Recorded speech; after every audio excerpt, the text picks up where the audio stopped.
You're listening to Monday Matters, a Principal Matters podcast production. Hi, friends. This is Will Parker, host of Principal Matters, the school leaders podcast, where each week we bring you inspiring, innovative, and imaginative ideas for your own school leadership. And I'm back with my co-host, Dr. Jen Schwanke, for Monday Matters. And Jen, we're recording this in September. It's going to come out in October, which is always so weird to be there. So I can't ask you what the future self of you is like, but I can certainly ask you like how the current self of you is like. I think I was telling you, I was thinking about you over the weekend because we got to see our niece, Caroline, who's a freshman in high school. Actually, she may be a sophomore this year. She's riding horses, English saddle, and she won all these awards when we were there, and it was so beautiful and contagious, and it made me think about you and your family because you have a rider. Yes, I do. I have a rider. She's a hunt seat rider, and I was telling you earlier, it's a lifestyle. It becomes what you do. And you had said to me, Will, that you thought you could sit there all day and watch. And I said, yeah, that's what I do. It's a long summer season. It's exhausting, but we're shifting into the winter season, which horse people will know what IEA is. It's when we don't haul the horse. We ride other people's horses. So yeah, good times. Horses they're magical. They really are. They are. They're so beautiful and so magical. This week, as we're stepping into Monday Matters, we'd like to bring just conversations you and I have been having or current things we're reading or writing about. And I was actually writing about this several months ago, so I wanted to pull it out today to talk about random moments and major outcomes. And so let me set the stage. Mm-hmm.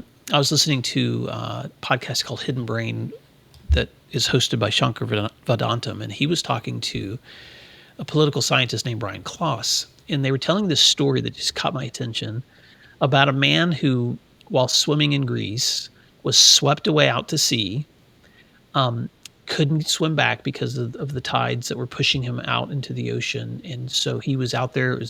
Night was coming. He realized I'm going to die because I can't just swim forever.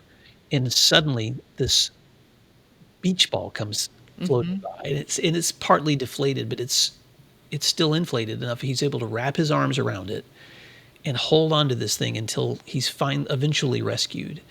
And so when this became public, the news wanted to talk to him, and so they published his story. And this mom who lives in Greece is watching TV when she suddenly looks at the beach ball, looks at her son, and she's like, wait a second. I remember that because several days before, she and her son had been down at the beach, and he was playing around with this beach ball, and he kicked it really hard, and it went out in the water, and they couldn't get it back, and it floated away.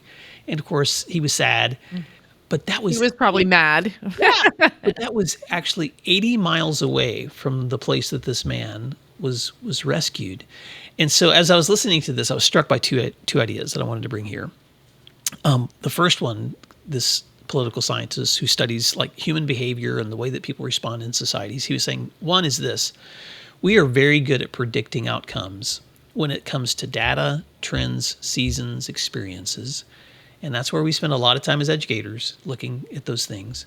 He said, but two, we're very bad at predicting outcomes when we fail to take into account random, unknown, unseen forces involved. And so, of course, Will's light bulb just went off because I just started thinking about how many times in our work do we try to hold on to all the things that we can control or predict, but sometimes we don't take into effect all of those random, unknown, unseen things that are going to equally affect outcomes. So I'll sit there for a moment, Jen, because I have lots of other thoughts, but I just wanted to start the conversation there for yours.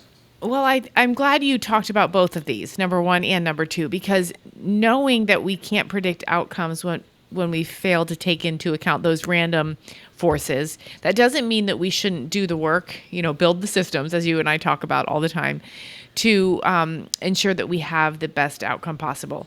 But it's true. There is so much beyond our control, and we don't know even what the things beyond our control really are. We love a good spreadsheet. We love a good, RIT score. We love those things, but a lot of other forces are involved. I just this morning, Will, I went to see a dear friend of mine whose husband passed away over the weekend. They'd been married 54 years, and she, oh boy, she had the plans. She knew he was sick. She knew that when he got to a certain point, she was going to call hospice. He was going to go to a place where he would, have a certain last few weeks. Well, that's not at all what happened. One afternoon she looked over at him and she said, I knew. And she held him as he passed. It was not the plan. It was not at all the plan. As a matter of fact, he was very verbal that he didn't like the plan. And so, that made her wonder a lot about those random unknown and unseen forces. And so my point there, it's not always about death. It can be about the students in our care, the families for which our students are connected, what happens with those families. The beach ball floated 80 miles because of something, and it saved a life for some reason. And that 10-year-old boy who probably got a little talking to for kicking his ball too hard, those are the things that shake up all the odds. Thank you for saying that, and I'm so sorry for the loss of your friend's husband. One of the takeaways that I remembered from this analysis of what we can control, what we can't, was something else that Brian Clough said, which was one of the only ways that we can actually prepare ourselves for those dual realities is by building our own resilience. Mm-hmm. And I remember, Jen, we've been doing this a long time, because I remember back in COVID when we were shifting. And you and I started inviting a lot of people in to just, let's talk, free conversations. Let's just problem solve.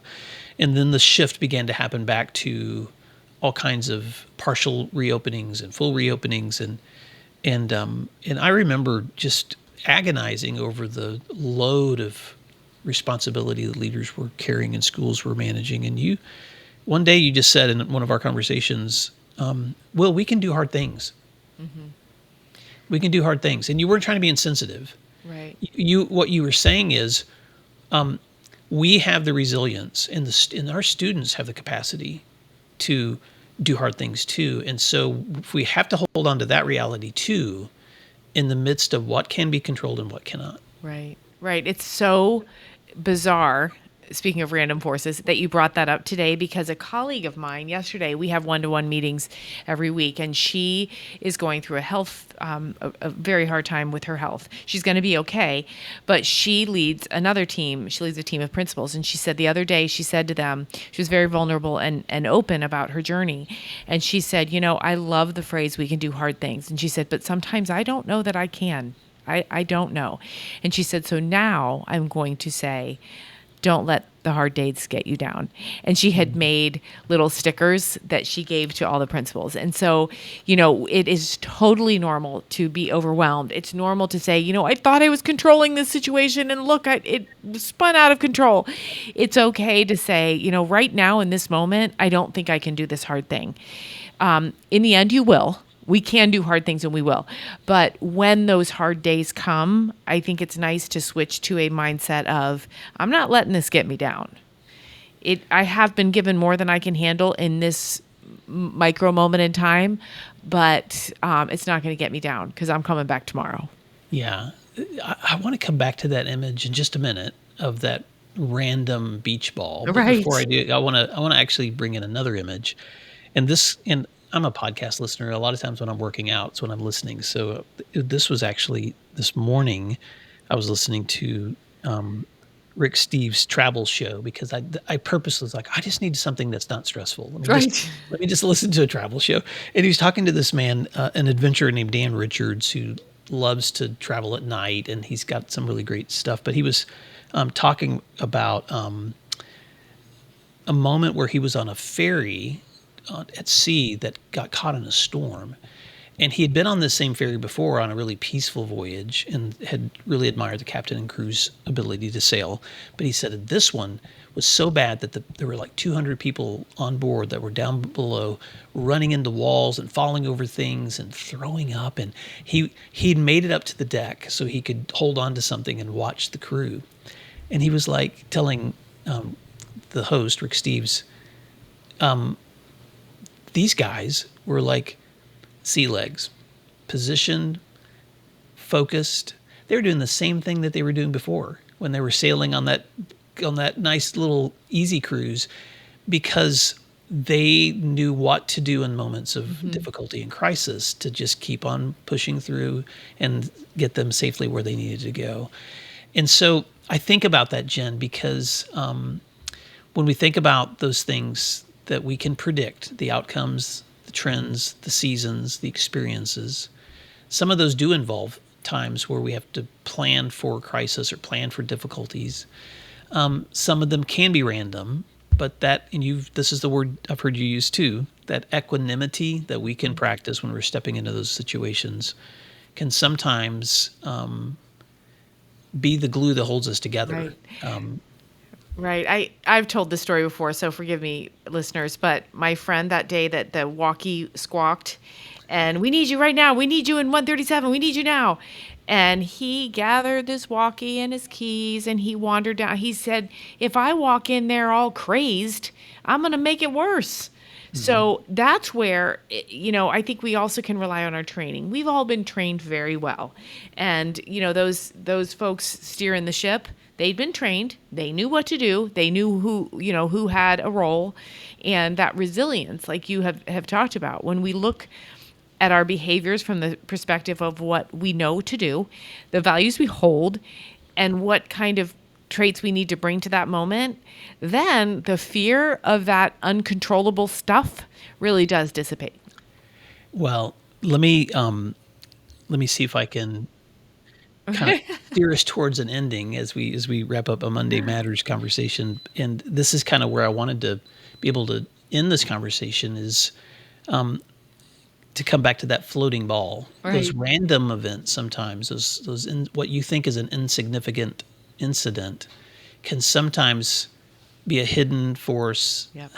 I'm just going to say it this way. When we fail to take into account the random hidden forces involved in our lives and work, then we may be failing to be aware of the impact our own actions are actually having down the road. Right. And so again, not to beat us up and try to be perfectionists, but I just want to say, as an encouragement to leaders, every day you are involved in actions and conversations and interactions with people that are sometimes the effects are completely unseen, but can be so powerful. Right. And I was reminded of this. I think I put the story in my first book, Principle Matters, but an old friend of mine, Jim Wingo, and by old, Jim's 90 years old. So he would say himself that he's old. He's told me the story more than once, but I love to hear it every time, that when he was a high school senior, he just graduated. He lived in a small town out in New Mexico. He was working at a butcher shop in town when he looked up and the door was opening and in was walking his agriculture science teacher. And he told Jim that the civil service was doing exams at the school that day, and anyone that could pass it could get a scholarship for a full ride into civil engineering school. And it was part of a military scholarship. And so he takes Jim by the arm, and Jim's like, when he tells me the story, he's like, well, I'm like, I have blood on me. He's like, takes me by the arm, walks me down to the school, sets me at a desk and says, take this test. And he said, and that test changed my life. Because that moment was the trajectory for him to become to have a career as a nuclear scientist, to become a colonel in the U.S. Army, to become the mayor of his city, all these things. And now his son, who's my age, is my medical doctor. Oh, wow. And so, and goes to our church and is a good friend. And Jen, I wanted to bring it full circle because, and I'm just going to talk straight to leaders.